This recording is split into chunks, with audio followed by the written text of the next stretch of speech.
ስብሐት ለአብ ስብሐት ለወልድ ስብሐት ለመንፈስ ቅዱስ ስብሐት ለአብ ስብሐት ለወልድ ስብሐት ለመንፈስ ቅዱስ ስብሐት ለአብ ስብሐት ለወልድ ስብሐት ለመንፈስ ቅዱስ ችላላይሶን እሺ ስድራ እግዚአብሔር አምላኽ ሎማዓንቲ ብዛዕባ ንጽባሕ ዝግበር አገልግሎት ነንባዓልና ከምቲ ኻራ ንኻራ ተሳሒሉ ዝበልሕ ማለት እዩ ነንባዓልና ክንማዓት ካብ ዝብል ሓሳብ የተበጊሰ ብዛዕባ ሓደ ሓበሬታን ንጽባሕ እንታይ ይፍቀድ እንታይ ዘይፍቀድ እንታይና ንገብር ብዝብል ከም ደቂ ቤተ ክርስቲያን መጠን ቤተ ክርስቲያን ወላነና ሃና ገዛ እንታለወና እኮ ብደቂ ቤተ ክርስቲያን ስለዝኾና ሓንቲ ስለዝኾነት እታ ቤትና እንተተማዓድና ጽቡቅ ኮይኑ ስለዝተረኣየኒ እሺ ንጽባሕ እንታይ እዩ ሐሙስ እዩ ማለት እዩ ኣብ ሐሙስ ብዙሕ እዩ ዝፍጸም ማለት እዩ ሐሙስ እንታይና ንገብር አገልግሎት ዝብል አርእስቲ እንተወሲድና ካህናት እግሪ ይሓጽቡ ማለት እዩ እግርና ይሓጽቡና እዚ ድማ ምሳሌ ናይ ጎይታና መድሓኒና ኢየሱስ ክርስቶስ ምልክት ትሕትኑ ዘርአየሉ ማለት እዩ አንሒናኻ አው ብዙሕ ትምህርቲ ክንወስድ ንኽእል ማለት እዩ እሱ ድማ ክንኮርዕ ዘይኮነሲ ብፍቕሪ ምስ ድኾነ ሰብ ብፍቕሪ ክንነብር ከም ዘለና ዘመሓላለፈልና ብግብሪ ገይሩ ዘርአየና ትምህርቲ እዩ ኣነ ዓብየ ኣነ ማዕርግ ኣለኒ ኣነ ከምዚ ኢልካ ክትኮርዕ ዘይኮነሲ ምስ ኩሉ ክትመዓራረብ ብፍቕሪ ክትነብር ዘርአየና ብተግባር እሞ አንሒና እውን ከም ናይ ጎይታ ኢና ክንከውን ዘለና እምበር ክንኮርዕ ወይ ካልእ ነገር ትዕቢት መስል ባህሪ ንኸይህልወና ገለ ካብቲ ካብ ናይ ጎይታ ዝተምሃርናዮ ትምህርቲ ዝገደፈልና እዩ ከምኡ ክንገብር እዩ ዝግባእ ማለት እዩ ካልእ እቲ ዘይግበር እንታይ እዩ እንተተባሃለ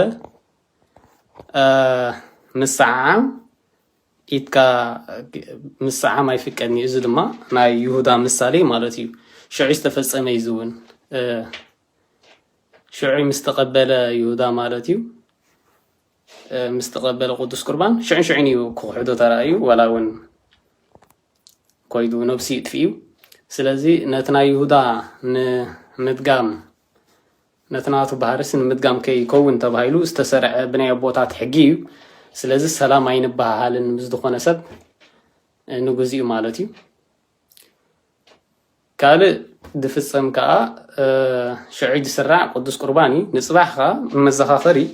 ጸሎት ኣሎ ማለት እዩ ጸሎት ይግበር ሽዑ ጸሎት ይግበር ሐሙስ ንመዘኻኸሪ ኩላና ጸሎት ከም ዝግበር ክንፈልጥ ኣለና ማለት እዩ ካልእ ካብ ዝሰምዓኹ በዚ ፌስቡክ ዝዘዋወር ምምዕታብሲ ይፍቀድ እዩ ያዕቆብ ኣብ ኦሪት ዘፍጥረት ያዕቆብሲ የማዓት ንደቁ ክባርኾም ከሎሲ ኢዱ ኣማሳቂሉስ ምልክት ናይ መስቀልሲ የርኢ ነይሩ እዩ ዝብል ዘወር ክብል ሓደ ሰባኺ ሓውና ናይ ቤተ ክርስቲያን ማለት እዩ ከምኡ ክብል ሰሚዐ እንተኾነ ግን ያዕቆብ ይባርኾም እዩ ነይሩ ኣንሕና ግን ኣብ ግዜ ሕማማት ኢና ዘለና መስቀል ከዓ ናይ ዓወት እዩ መስቀል ከዓ ምልክት ናይ ዓወት እዩ እምበር ምልክት ናይ ሕማማት ኣይኮነን ስለዚ መስቀል ብከምዚና ክስታይ ዘይንገብሮ ንጉዝ እዩ ነቲ ሰሙናት ስጋብ ዝፍጸም ብድሕሪኡ ግን ትንሳኤ ምስ መፀ መስቀል ይሒዙ ካህናት ኣንሕና እውን ንሳለም ነማዕትብ ኩሉ ማለት እዩ እዚ ግን እዚ ማለትና እዚ ንገብር ኢና ስለ ምዕታብ ኣይፍቀድኒ ምባል ግን ዝኾነ ካልእ ርድኢት ንኸይህልወና ምስ መስቀል ስለ ዝጸልኣና ዘይኮነሲ ንጉዝ እዩ ግን ኣቦታት ዝሰርዕዎ ጥንታውያን ኣቦታትና ዝሰርዕዎ ስለ ዝኾነ እሱ እውን ክኽበር ስለ ዘለዎ ንጉዝ እዩ ኣብቲ ሕማማት ናይ ጎይታ ስለ ዘለና ኣይነ ማዓትብን ግዝኡ ስለ ዘይኣኸለ ንኩሉ ገግዚኡ ኣለዎ ከም ዝብሎ ጥበበኛ ሰሎሞን ማለት እዩ ግዝኡ ኣያኸለን ወይ ከዓ ደረት ኣቦታትኩም ናይ ጥንቲ ኣቦታትኩም ደረት ኣይተስፍሉ ይብለና ማለት እዩ ስለዚ ኣንሕና ከዓ ከምኡ ንገብር ማለት እዩ ከምቲ እዮም ናይ ቅዱሳን ቀዳሞት ኣቦታትና ኣበው ዝሰርዕዎ ስለዚ ኣየማዕትቡን እዮም ኣብ ግዜ ሕማማት እንታይ ደኣዮም ኩሉ ግዜ ተጸሚዶም ብሕማሙ ክንሓምም ኣለና ብምባል ኣብቲ ግዚኡ ጸሎት ይገብሩ ይሰግዱ እንታይ ደኣ ኢና ንገብር ደኣ እሞ ተዘይማዕቲብና ደኣ ኣሎ ኣብ ክንዱ ችላላይ ስብሃት ላብ ስብሃት ለወት ስብሃት ለመንፈስ ቅዱስ እንዳበልና ከምቲ ካህናት ኣቦታትና ዝብሉና ማለት እዩ ከምኡ እዚ ዝብለኩም ዘለኹ ኣነ ብዝፈልጦ በቲ ዓቕመይ ካብ ኣቦታት ዝተምሃርኮ ገለ መፅሓፍ ትርእውን ስለዚ የረኣኹ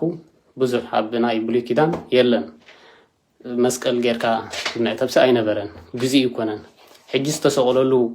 ግዜ ልክ ኣብቲ ግዜ ናይ ጎይታ ከም ዘለና ነብስና ስለና ሓስባ ስለዚ ኣይነማዕትብን ማለት እዩ እዚ ንእግር መገድና ብሕጂ እውን ሰላም ኣይንብል ኢና ዝመፅእ ዘሎ ይሁዳ ሰላም ኢሉ ስለዘተሓዞኒ ጎይታ ኣብዚ ግዜ እዚ እውን ሰላም ኣይንብልን ኢና ንሰብ ነትናቱ ግብሪ ምድጋም ከይከውን ተባሂሉ ዝተሰርዐ እዩ ማለት እዩ ስለዚ ነቲ ዝሰማዕኽዎ ሰባኺ ማለት እዩ እዚ ናተይ ሓሳብ እዩ ናተይ ሓሳብ ክብል ካብ ኣቦታተይ ዝፀንሓኒ ዝሓስክዎ እዩ ማለት እዩ ዋላ እውን ምስ መፅሓፍ ቅዱስ ዝፃረር ኮይኑ ይረኸብኩን ዋላ ምስ ዝኾነ ዓይነት ፈትሸ እውን ሓሳብ እውን ዝፃረር ኮይኑ ኣይረኸብኩዎን መስቀል ኣይንጸልእን ንግዚኡ ግን ኣይነማዕትብን ኣብተን 7 መዓልቲ ኣይምዕተብን ካህናት ሙሉእ ስልጣን ተዋሂብዎም ኣብ ማቴዎስ 18 ተርእና ማለት እዩ ስልጣን ሂቦም እንተኾነ ግን መስቀል ኣይሕዙን ስለምንታይ ንግዚኡ ሕማማት እዩ ኣይሕዝዎን ጌናግዚኡ ኣይኣኸለን ማለት እዩ መዓዝ ደኦም ደሳሉሙና ኣብ ትንሳኤ የሳሉሙና ማለት እዩ ስለዚ ከምዚኡ ዝነጠበ ዝጎደለ ዝተሳሓትክዎ እንተልዩ ብኣፈቱ ጉሃን መላእክቱ ይተኣረመለይ ናብ ብርሃነ መስቀሉ ብሰላም የብፅሓና ስድራ እግዚኣብሔር ኣምላኽ ይፈትወኩም እየ እሺ ቴንክ ዩ